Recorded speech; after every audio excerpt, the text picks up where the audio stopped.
Hi guys, welcome to the Crafty Maven Getaway. I'm TinaGale, and here is our inspiration piece for this week. So hopefully you'll see some of the colors and the textures that I pulled into my layout. And it's Sketchy Saturday, so that's a look at the sketch that I chose to work with this week.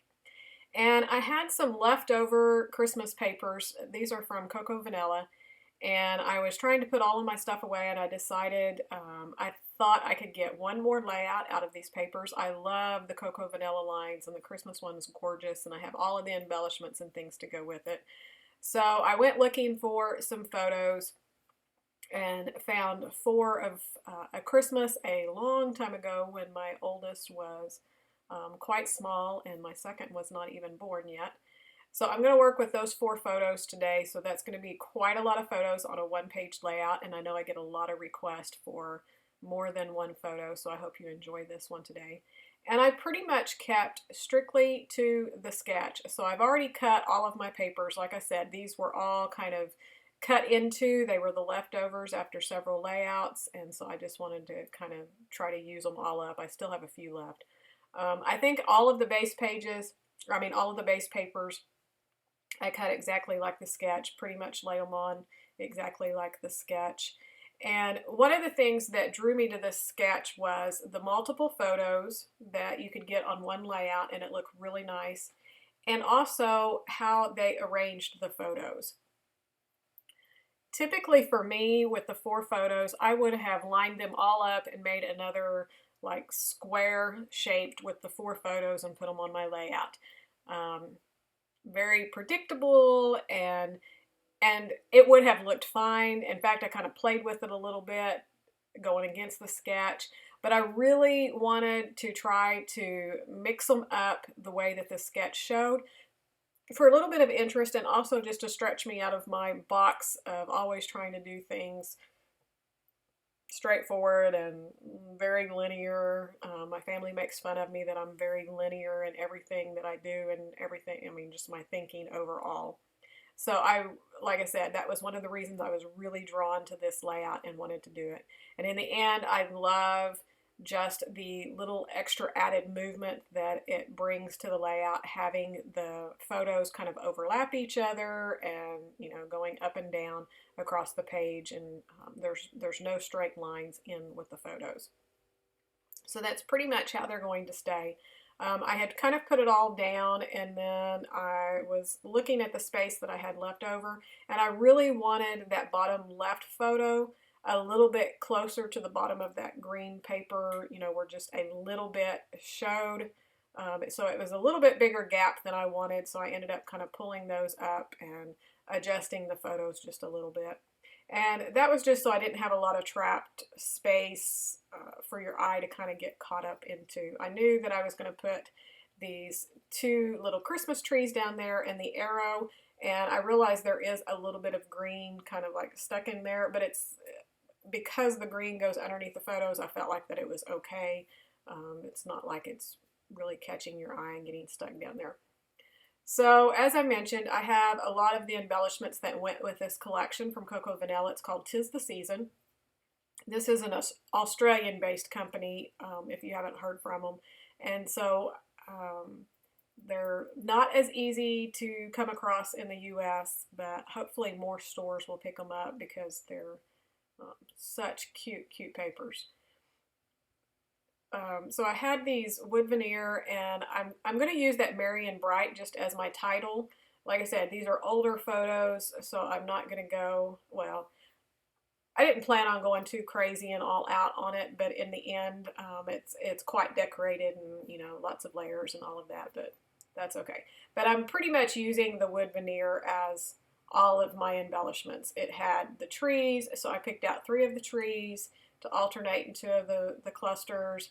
This arrow, I'm going to add the Merry and Bright for my title, and then I have these stars, and I thought that I would put them here. I created another little triangle because I'm going to put my journaling on that green banner, and so I wanted something to kind of frame the journaling, but I'm going to end up moving those stars around once I get finished because I find a few other pieces that I tweak and play around with.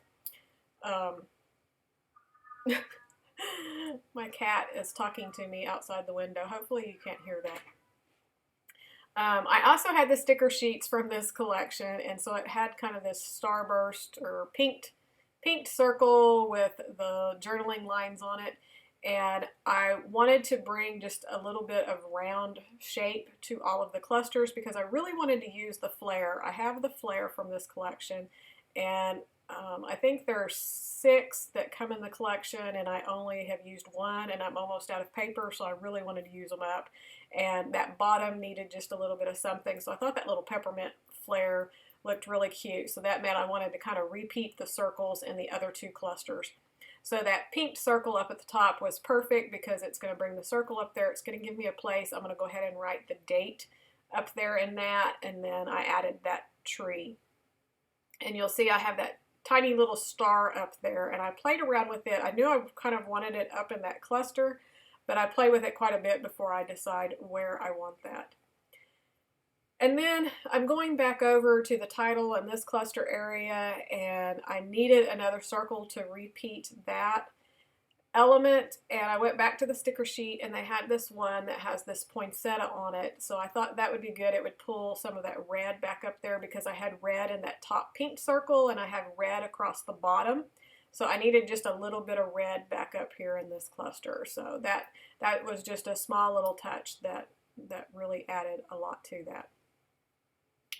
And here I am kind of trying to decide what I'm going to do with that star. And the tree has a little tiny star cut on the top of it, but you really can't see it. It's not distinguishable at all.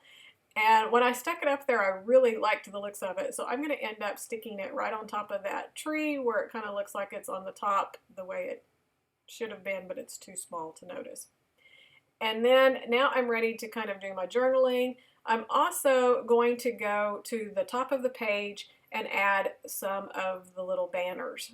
And I just took some of the scraps, and one of them's kind of off the branding strip. I'm going to ink them up, put those up there. I wanted to put them on my sewing machine and stitch across the top, but my sewing machine is just, it's never been good. It kind of looks good on top, but it's total mess on the bottom. It's a problem with the bobbin, and it's just, now it's just horrible. So I didn't really want to do hand stitching, so I ended up taking my journaling pen and just did some pin marks across the top of it.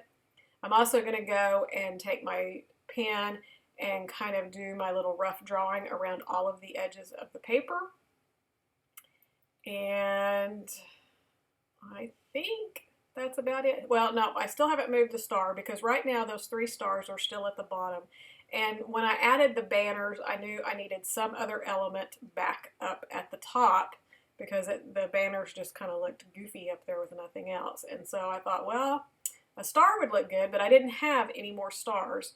So I end up switching them around. I put the medium star up at the top and then pull that smaller star to the left of my journaling. So then I'm still keeping with all my different triangles, bringing the eye around. And yeah, and here is where I'm just kind of outlining the rest of that.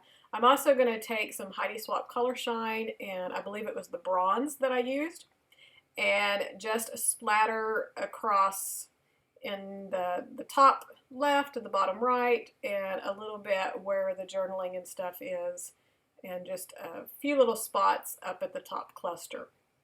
And that's going to finish that layout. I hope you enjoyed this sketchy Saturday with the Crafty Maven Getaway. I would love to have you play along if you want to use the sketch that I chose. And if you would like to see more of my work, you can visit my YouTube channel at Tigger's Teachin'. All the links will be down below for it and my blog, Facebook page, Instagram, things like that, if you would like to connect with me and you're not already. So if you're not one of my subscribers, I'd love to have you come on over to my channel and subscribe to it. Be sure to subscribe here at the Crafty Maven Getaway. We have some really exciting things coming up next month. There's also a design team call right now, so if you are currently doing process videos and would like to be a part of the Crafty Maven Getaway, then be sure to shoot your application off to Hannah. We would love to have you. So here are some still shots of the layout. Again, thanks so much for watching. If you enjoyed this, I'd appreciate a comment or a thumbs up. Share it. Thanks so much for watching, and we will see you real soon. Have a great day. Bye.